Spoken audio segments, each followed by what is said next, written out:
I don't think there's a single definition of privacy.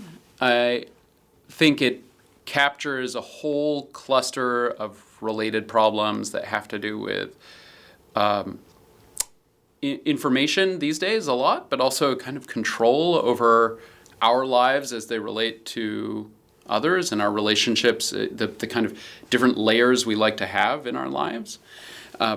In my research, I focus a lot on sort of a certain class of problems which have to do with how we can publish useful aggregate level information about data sets without leaking too much about individuals who are in those data sets. Privacy is important because it gets at a lot of the notions of freedom that we think are fundamental in modern society. Freedom of speech, freedom of association, freedom of religion. If you're in a situation where you're constantly being monitored, you live your life differently. And sometimes that can be a good thing. For example, we insist on public scrutiny of politicians' actions, and at least the actions they take publicly and the things they say publicly. But very often, that kind of scrutiny causes a chilling effect of stopping people from speaking their minds. You know, even very simply, if I want to have a difficult conversation with somebody, I'd very often rather do it in a quiet room without 32 other people listening than out in the middle of in a public space or in a lounge space where all their colleagues are nearby, right? Or if I want to have even with my kids, you know, if I want to have a difficult conversation with one of them about, you know, some horrible thing they did to their sibling, you know, it works much better if I can get them away from the attention of their siblings, where they feel comfortable opening up, where they're not sort of so defensive. If we think our words are going to be used against us, we speak differently. And in a society where we value people experimenting with ideas and being critical of power in all of its various forms, then we have to provide that kind of space where people can think and act freely, and where people's actions at one point in their life don't necessarily follow them around their whole lives. So as a statistician, we actually have I think, slightly different perspective on privacy. For us, it really is confidentiality that we worry about, because in order to produce statistics, we always need information from people. So not getting any information and keeping everything private is not even something we think about. But what we worry about a lot is to make sure that the information we get stays confidential with the person, the entity, or the researcher who collects the data, and only, let's say, in the past, aggregate statistics have been released. And so that for us is the main concern. How can we keep the confidentiality that a respondent or a data subject provided in us, you know, being willing to share information? Privacy is appropriate flow of information. End of story. My name's Adam Smith. I'm a professor of computer science at Boston University, and I work on data privacy, cryptography, information theory, and a bunch of topics that revolve around those themes. Helen Nissenbaum, professor at Cornell Tech in information science and director of the Digital Life Initiative. Yeah, so my name is Frauke Kreuter. I'm a director and professor at the University of Maryland. We have a program there in survey methodology that I run. And I also hold a professor appointment at the University of Mannheim in Germany with the Department of Social Science there, which, you know, technically is only half of a appointment. The other half is at the Institute for Employment Research in Nuremberg, which is kind of good for me here in this context because I do get the government perspective and the academic perspectives in one appointment. For me, the most exciting, I shouldn't say the most exciting, but a very exciting element of being here at Simons was to have the chance to work with Helen Nissenbaum. I think that her strong push for us to think of privacy in context is groundbreaking and a very important shift in the discussion, because I think it does matter, and where and for which purpose data is used.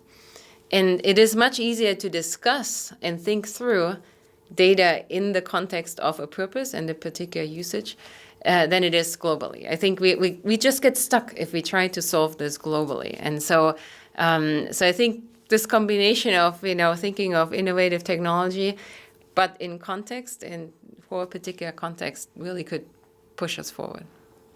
It's a little bit of a thing, actually, because there are many people who will say there isn't a single definition of privacy. Privacy is a very complicated, chaotic concept, and it is true that many people use privacy in different ways. But for the past many years since developing the theory of contextual integrity, I've urged a very simple definition, which is appropriate flow of information. And then I've allowed for people, including myself, to offer a definition of what appropriate flow of information is. But even if you take that first step along with me, it means something, because we're admitting that what's valuable about privacy isn't that information stops flowing, but that it flows appropriately. And then after that, one can then propose what one believes to be appropriate flow. And that's when the theory of contextual integrity comes into play. A century ago or 2 centuries ago, when people lived in sort of generally smaller, tighter communities, people had less privacy in some sense than they do now, because it was a village and everybody knew each other and everybody knew things about each other. As we've moved into modern life, our sense of what privacy we can have and should have has changed, of course. And we're coming back to a setting where maybe we're coming back to a setting where it'll be harder to limit what's known about us.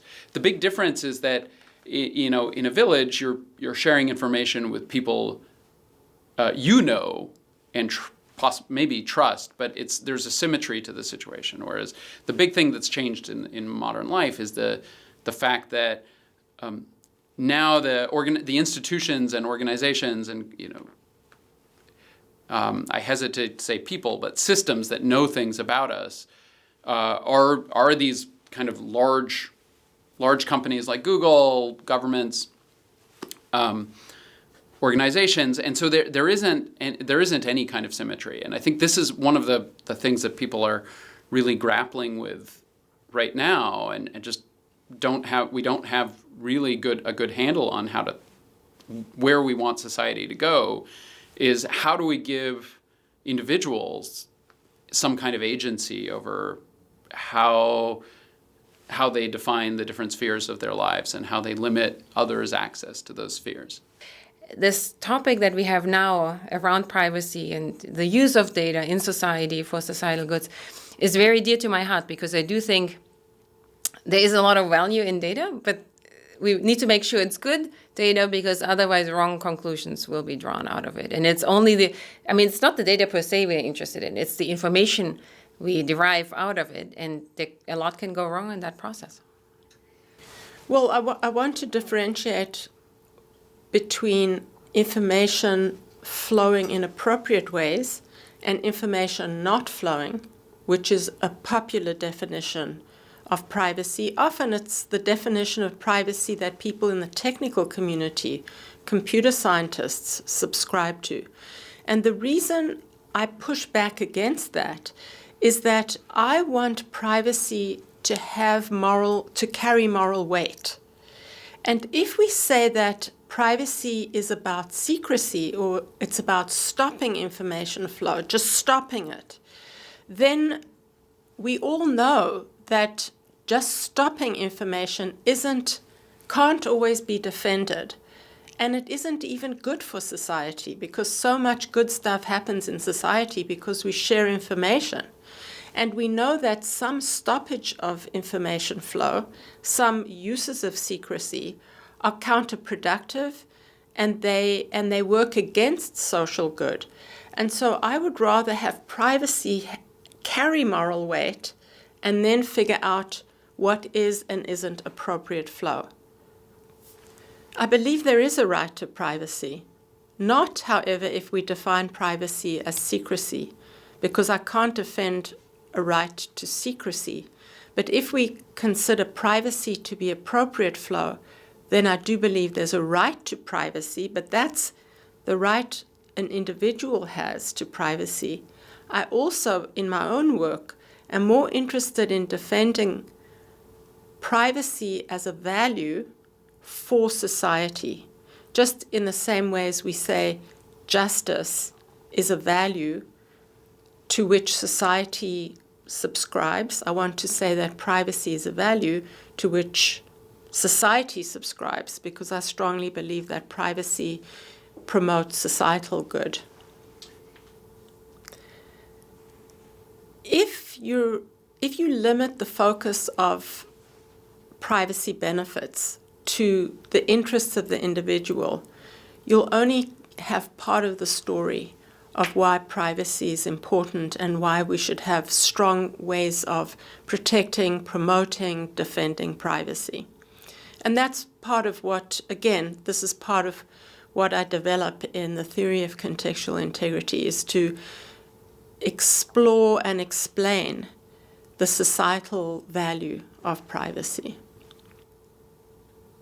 The theory of contextual integrity presents a vision of society as constituted by a range of societal contexts or domains. It's not, the contextual integrity doesn't put forward that theory of society. Rather, it casts about, and it's clear that there are many social theories who adopt that framing. So the reason I've stuck with contextual integrity is because I want to show how the rules or the norms that we live by that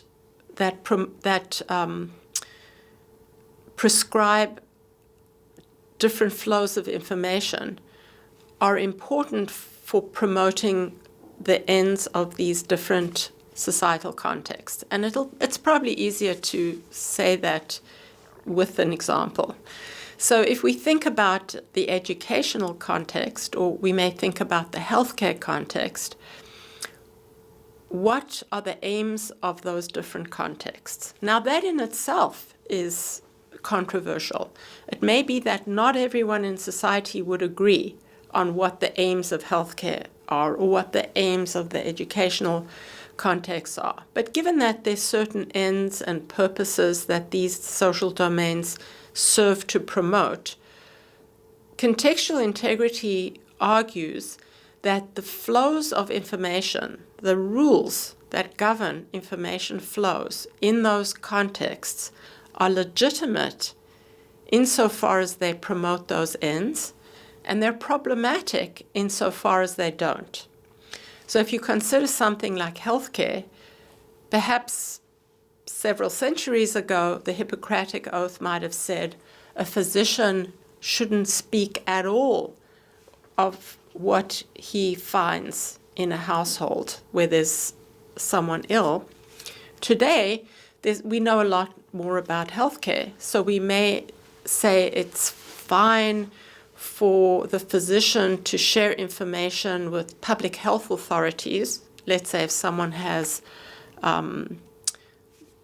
gastric upset and they've eaten at a local restaurant or some such, because that promotes health of society in general. But if physicians had no confidentiality requirements, then individuals might not want to share any information about themselves because they're afraid of embarrassment, losing a job, and so on. And so if you're ill, you may not even want to visit a physician, or you may go from one physician to the next. You may refuse certain important tests, and that would be bad for you, but it would also be bad for society because of what we know about, say, contagious diseases. And so these rules we have about information flow, which are privacy rules, are carefully calibrated in many instances to promote the ends and purposes of context. And that's really the fundamental part of contextual integrity. So when we started having those waves, like the early waves, RFID, surveillance cameras, databases, which was even in the 60s and the 70s, people were freaking out. 1984, Brave New World. And the argument of contextual integrity is that they're freaking out because data is moving in an unexpected way. It's moving inappropriately.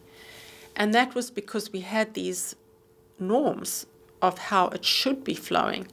But experts understand that when you reveal information of a certain kind, in fact, you're actually revealing a whole lot. And so even though you're quite happy with this, society needs to regulate to the realities of it and inform people that this is legitimate. And so contextual integrity has actual expectation of flow and then legitimate flow. And the legitimacy of the flow has to be keyed to the extent possible to the reality. And the computer scientists and colleagues of mine here and colleagues of mine at Cornell Tech, they understand that sometimes there's a complete disconnect between those two things. And it was clear to me when I started thinking about all the different fields of information that we might say are not sensitive, I challenged myself to saying, I can't think of a single piece of information about which there isn't at least some rule. And that's how I came up with this use case, if you will, that even your name, if you're walking down the street and a stranger confronts you and asks you your name, you're quite well within your rights to say none of your business. And that just triggered me to saying, if there isn't any kind of information about which anything goes, then privacy is about something else. So to begin, there's a great opportunity for people like myself who are philosophers and also social scientists to collaborate with computer scientists of all sorts of different types. So on the side of encryption and theoretical computer science, but then also people who design systems and enforce certain flows. When I say that privacy is not the same as secrecy, I use the term secret to mean here's some information about me. Nobody else should know that information. What contextual integrity in saying appropriate flow, that still may mean that appropriate flow may require consent from me sometimes.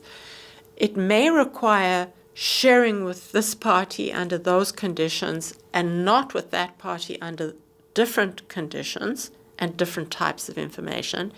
And in the grand idea of privacy by design, in order to enforce these fine-grained different constraints in a system, you really need to bring to bear the most sophisticated thinking about encryption and zero knowledge. All of those things can be brought into the implementation and enforcement of these norms within a system. In my research, I'm interested in mostly on a specific question, which is how we can use these enormous data sets that are collected everywhere in tons of different contexts to get useful information out of them, get the benefits of having these huge data sets, while ensuring that individuals are not harmed by these uses, that the information that people think of as sensitive isn't suddenly made easily accessible by these publications. So imagine a few kinds of questions that I'm interested in. For example, if I tell you how many kids go to a particular school, that on its own doesn't seem to tell me much about those kids. But now once I start breaking it down by where those kids live, by ethnicity, by whether or not they're citizens, where they were born, how they did on different kinds of tests, what kinds of psychological problems they have, whether or not they need help paying for lunch, suddenly I get this very detailed picture of the individual families and children that are at this school. And so one of the sort of scientific questions there is, how do we make that information available in a form that's still useful, but somehow that we have an assurance that we're not telling you all about this particular kid or this particular family. I think a lot of people, adults, find this kind of hits home when we start talking about things like tax records or medical records, or in general, whatever it is about their lives that they're not so comfortable discussing with the whole world. So the kind of data sets that I'm interested in studying come from a range of different domains. But just to give you some examples that are good to keep in mind, think of government data sets that are collected for all sorts of reasons. Tax records are an example that are very detailed, and the government has a good reason to collect in very, to maintain those very well. Things like census data, things like data collected by the CDC, epidemiological data. The other kind of data set that we think a lot about is what's collected in the data centers of companies like Google and Amazon, Microsoft, Apple, LinkedIn, you name it. All of them collect very detailed records about their users. They do this for lots of different reasons. One of the stated reasons is to provide the best experience for their customers that they can. And then other reasons is because that data itself is valuable to them. They use it to sell advertising, or they just sell the data itself, whatever that is. I got into privacy because I saw it as an area that was important, that was changing very quickly. This is in the early 2000s when I was in graduate school, and where we had essentially no formal or mathematical handle on what the problem was or how to think about it. And it's not that I think that formalism is important in its own right, but what mathematics gives us is a language for speaking precisely about things. And that was exactly what was missing in the work on statistical privacy in the early 2000s. And so I started working, I was actually an intern at Microsoft Research with Cynthia Dwork, and we spent a bunch of time bouncing around ideas of what is this broad question about leakage in public statistics. What does it actually mean? What are we trying to prevent? What are we trying to achieve? Developing a mathematical formalism for privacy is important because, well, for a bunch of different reasons. Maybe first and foremost is it gives us a language for thinking about a problem. it gives us a number of tools to speak quantitatively about, a problem. In this case, the things I'm interested in, we're trying to quantify information leakage and how much information is learned or how much is learned. But in general, it's important for a field as a whole because it pushes people to make statements that actually can be wrong, right? The advantage of precision is and sort of that sort of clear logical formalism is that it allows people to make refutable statements. It allows people in some cases to prove statements in an ironclad way, and that gives us a clear understanding of assumptions. But even just providing the language to make statements that are actually wrong is, counterintuitively a huge advance, right? Because if you can prove someone wrong, then you can move the discussion forward. If the statements that are being made are too hand-wavy to conclusively contradict, then you wind up in this kind of murky back and forth where it's hard to make progress. I think one of the important questions for computer science and academics in a bunch of different fields is what exactly could our society look like, and how do we create the tools that will allow us broadly as a society to choose the version the version of the future we actually want to live in, right? It's easy in a capitalist society to be sort of pulled along the path of least resistance as defined by largest profits, but the question is, are there other tools we should be developing, other ways of doing things? For example, can we get all the benefits of maps applications without having Google and Apple collect information about everywhere we go? Can we get personalized advertising without necessarily directly sharing our information with these systems that place the advertisements? So we as statisticians, or I'm as a survey methodologist, we collect data often to inform government policy decisions down the road. I mean, we have statistical offices are in charge of using numbers to describe the current state of the population. How is the health? How is the education? How is the wealth distribution? And they often shy away from actual decision making, but they provide that piece of information. A good example where it's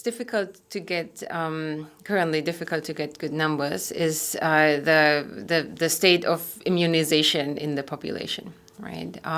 Parents go with their kids to a doctor's office and may or may not have them immunized, but in the absence of a centralized medical record system in which all that data can flow together, a country might be interested in knowing what the rate of vaccination is in the population. And so traditionally, at least in the US, one way to do that would be to draw a random sample from the population, call the parents, and ask them about the vaccination of their children. Now, with the caveat, they might sometimes forget. Sometimes they even forget the third child they have or what have you.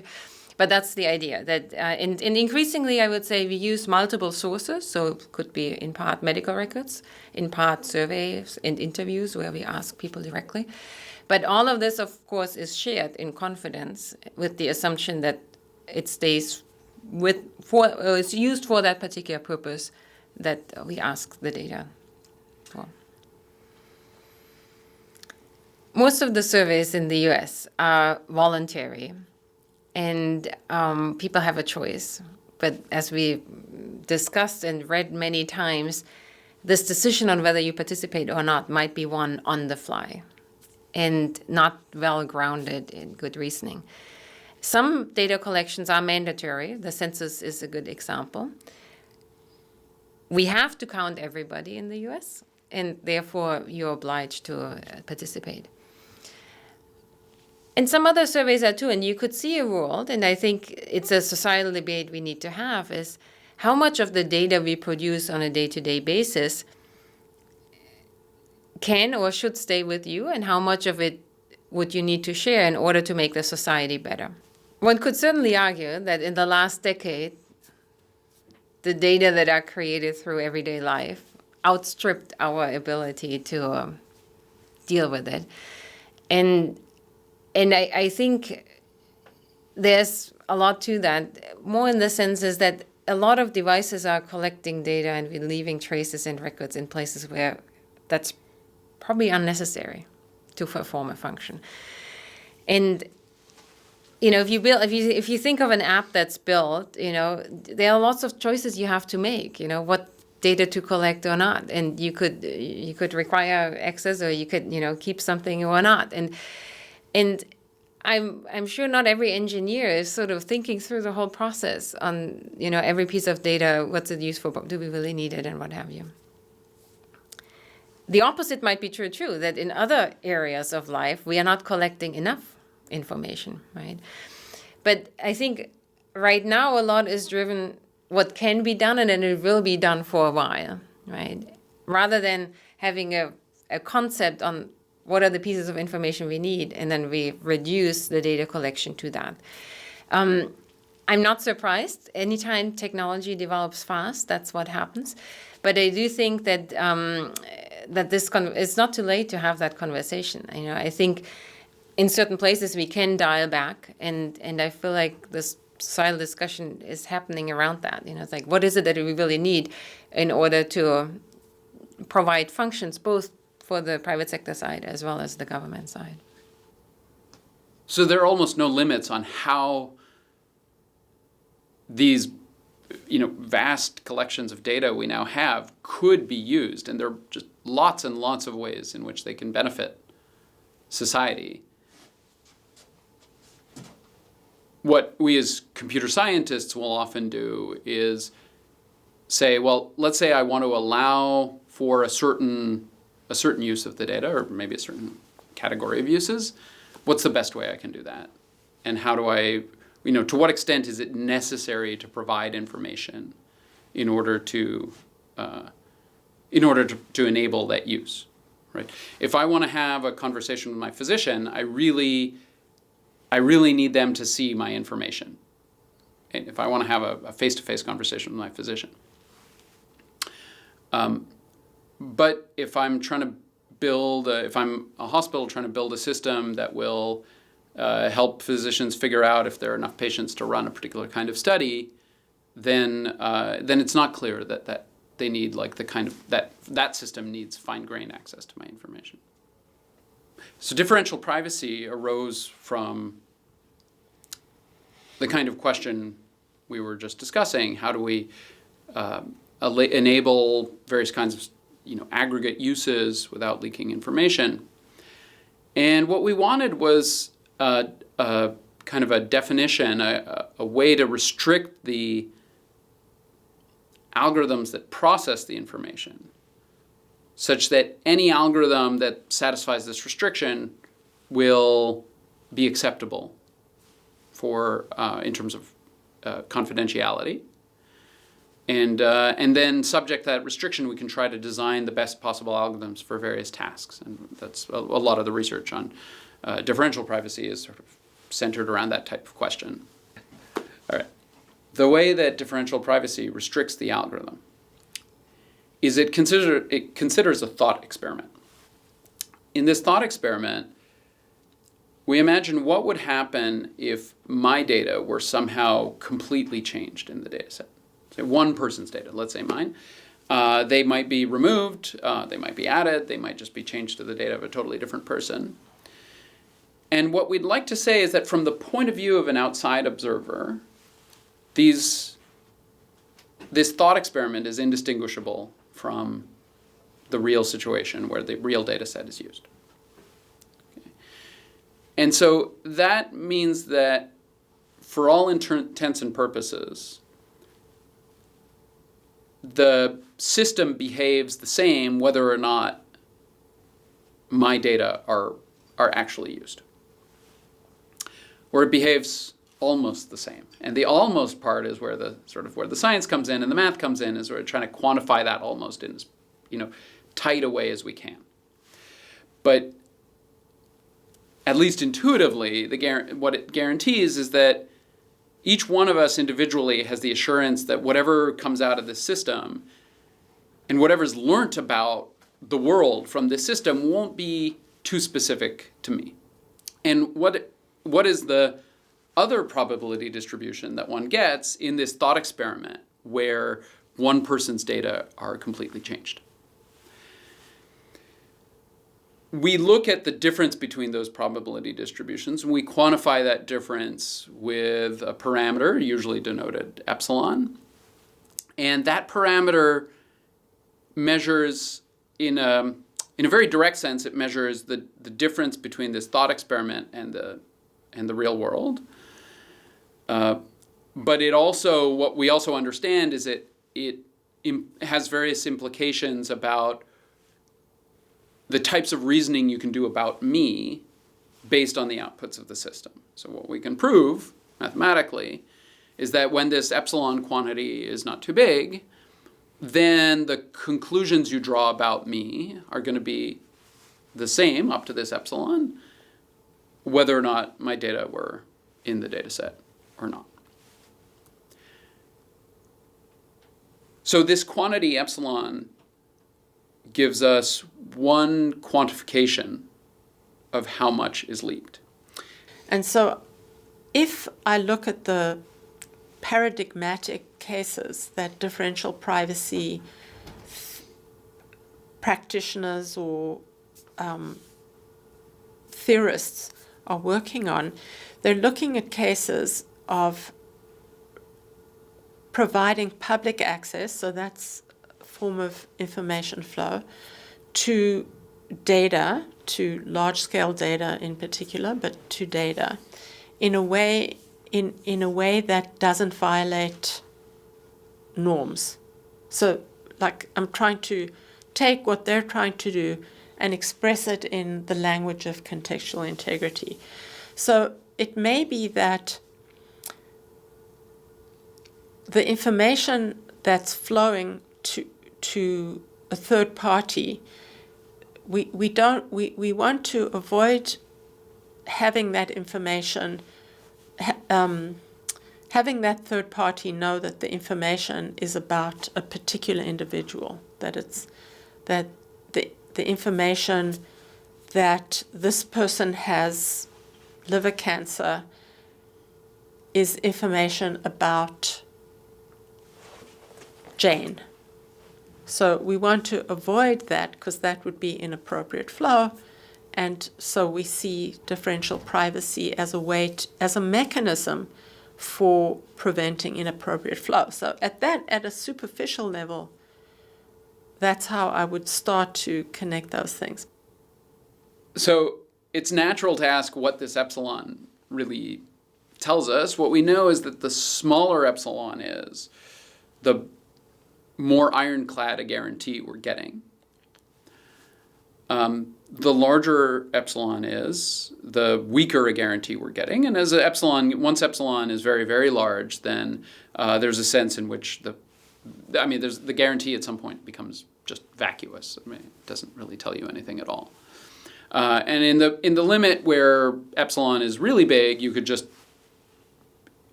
publish the data in raw form, and that would satisfy the definition, but just with an outrageously huge value of epsilon. It's important to remember that differential privacy is not a black or white standard. It's a measure, really, of kind of the degree of protection provided by a particular system.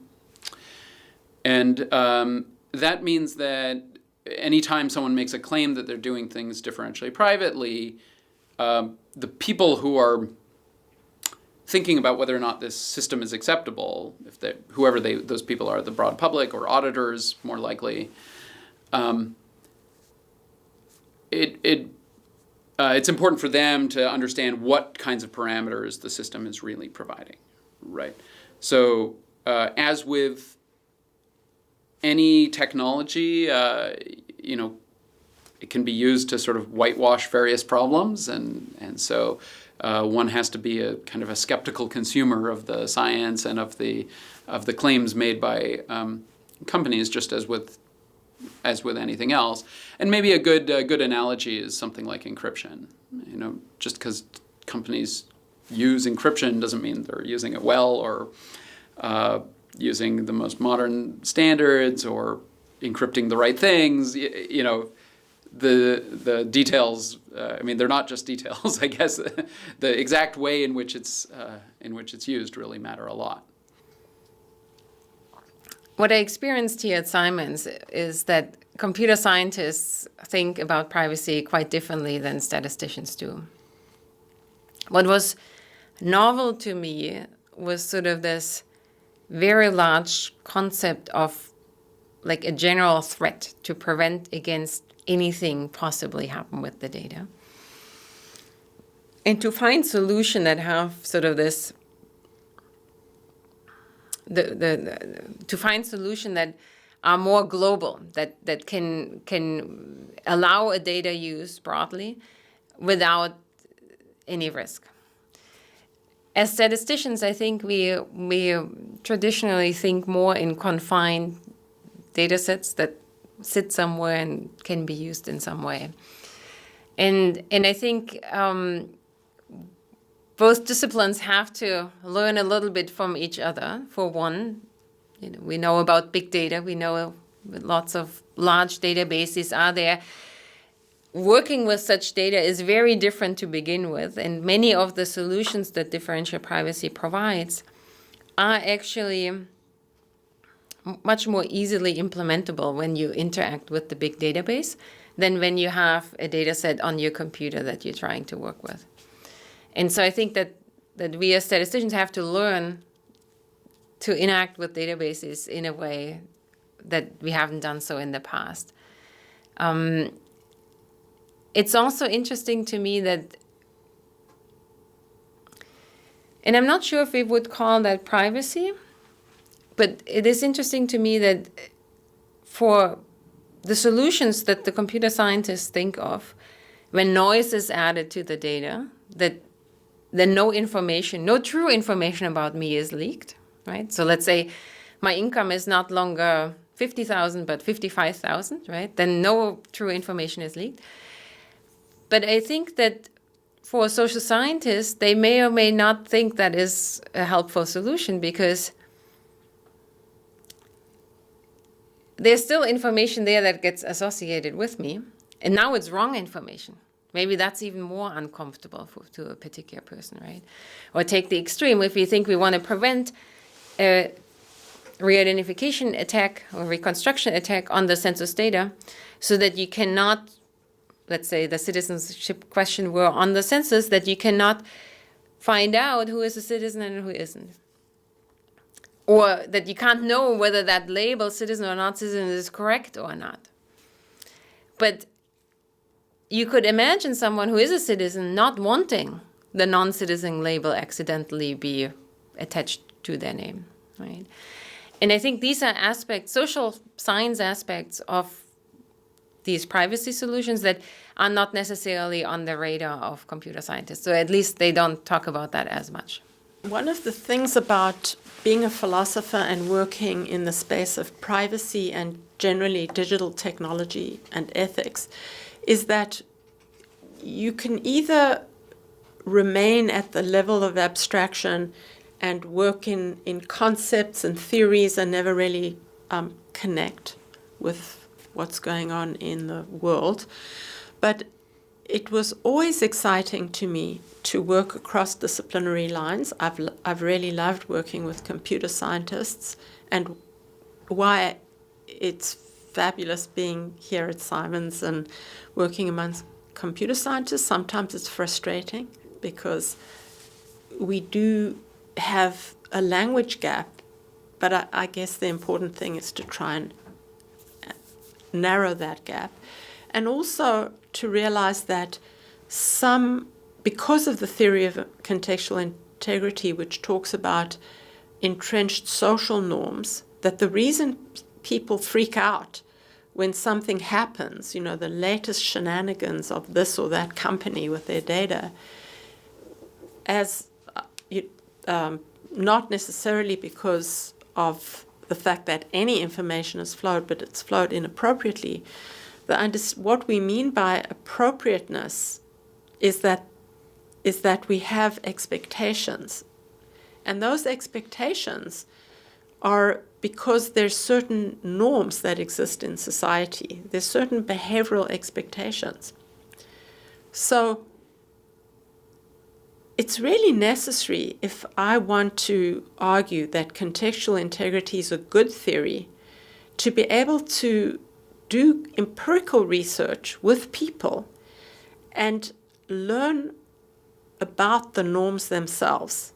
If the theory is claiming that there are these norms and people freak out when companies or governments violate these norms, then it's my responsibility to try and demonstrate that these norms actually exist. I don't know, I can't say for sure what exactly the norms are, but we need to study what those expectations are. For one thing, judges sit in courts and have to determine whether a certain action or practice violates reasonable expectation of privacy, and they've just been making that up. Here we're trying to show rigorously what those norms are. And so I've been fortunate to collaborate with people who have familiarity with social scientific research methodologies, where we can go out and survey hundreds, thousands of people to question them on some of those norms and expectations. So some of the empirical work is actually asking questions about privacy expectations, utilizing the contextual integrity norm structure and providing some knowledge to the world about what the expectations are. And then some of the empirical work is also, for example, a recent study looking at privacy policies, where we've shown, given at least one reason why it's impossible for even a very expert person to read a privacy policy and know what it means, because when you analyze that empirically, you find that any given privacy policy can amount to 1,000 statements of what the information flow structures are. What differential privacy does is it tells us by how much do we have to kind of mess with the parameters of the model in order to have a provable guarantee that these types of inference attacks are not possible. It also tells us various interesting structural things that, as one might expect, the richer the model we want to set, and the richer the model we want to fit, the harder it gets and possibly the more noise we have to add. And that very much corresponds to what we understand about when these attacks work, which is the more complex the model, the easier it is to design attacks. This is becoming especially important now that regression is a nice simple model, but people are fitting much more complex machine learning models to data sets. And we have a much worse understanding of exactly what those models tell and capture about the data set. We have a number of examples where they actually sort of memorize individual data points or memorize specific features of individual data points. And so doing things with a guarantee like differential privacy gives us this sort of peace of mind that we actually have a complete picture of what's being leaked or not leaked by the release of a particular model. And there's this whole line of research on developing and thinking through what sorts of attacks on privacy are possible. And by an attack here, what exactly an attack means can vary from situation to situation, but it might mean, suppose I go in knowing something about a particular person, let's say Adam. I could, can I figure out if Adam is in the data set? That would be a very simple kind of attack. Or maybe I go in knowing some partial information about, this person Adam. Maybe I can reconstruct the rest of their record. Or even in the most extreme versions, maybe I go in knowing nothing at all, and somehow from the output of the system, I can just reconstruct the entire data set. And actually, those are called reconstruction attacks because they reconstruct the data set.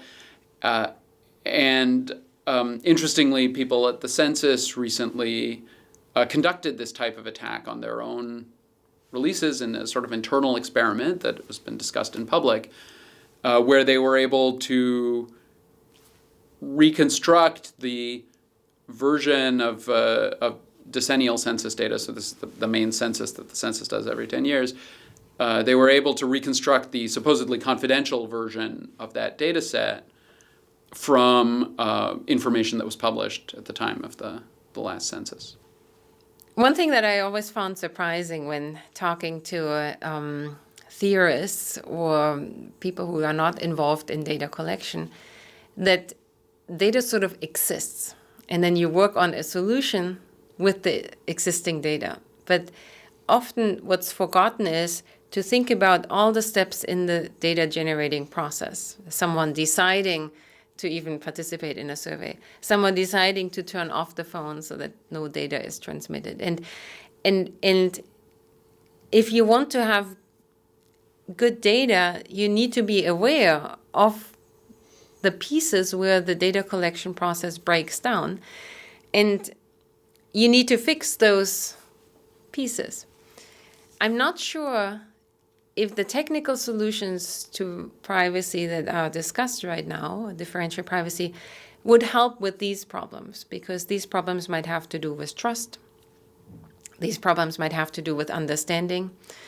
And I mean, if you take a different view of the world, where we would all as a society say, like, yes, our data is needed for a government to make good decisions, then this issue of safeguarding maybe might look very differently, right? So the privacy paradox that people love to call a paradox, and I don't think it's a paradox at all, is the observation that on the one hand, survey after survey, in survey after survey, people will say they care about privacy, privacy is very important, and yet when we observe the behaviors, they seem not to care. So they'll share information on Facebook, and the standard joke is they'll sell their privacy for a cup of coffee, and so forth. And that's the privacy paradox. Well, there are many reasons why I and others in the privacy community have rejected the concept of a paradox. One of the reasons, by the way, let me say why it's important to scrutinize that claim. One of the reasons it's popular among the collectors of information who would like not to be regulated is they say, oh, people say this, but actually they don't really care. Let us do whatever we want to do and not bother us. We have quite a number of systematic reasons why what seems like a paradox isn't. From the point of view of contextual integrity, one of the arguments, and now we're just about to publish a third study in this line of studies. One of our arguments is when surveys ask people questions about their opinions or their attitudes to privacy, they're not asking the survey correctly. They're not asking the questions correctly. They're failing to mention some of the key parameters, and so the responses that they're getting from people are ambiguous. So if it's about sharing information, period, without saying with whom, you don't know what people are thinking, what the paradigmatic sharing instance is. So it turns out that people really don't like the information flowing to data brokers, but they don't mind information about, say, their location flowing to emergency responders. They think that's quite fine. So one of the problems is how the surveys have tried to elicit people's attitudes to privacy. Secondly, when asked about when people are in fact sharing information, say on Facebook, until quite recently, when there was so much of Facebook in the news, people were much more preoccupied about the sharing across the platform, their friends and so forth. And once they started understanding these different flows, they started freaking out. But just the fact that you care about privacy, again, doesn't mean that you object to sharing information with your friends. The reason I remain fixated on the set of questions surrounding privacy is that whether willfully or not, there's an ignorance surrounding what privacy is and why it's important that makes me worried that we're walking down a trajectory where we may get to a point where we're not protecting privacy at all. And for me, it's going to be the extinguishing of social institutions. I am, of course, worried about harm to individuals. But what's you could say, the unhappy affirmation, if you will, of some of my fears with the Cambridge Analytica case was that the lack of respect for privacy can go a long way to extinguishing democracy. Coming back to haunt us is this conception of privacy as the requirement of consent. That feels so retrograde. As long as we're going down that path, I'm quite pessimistic.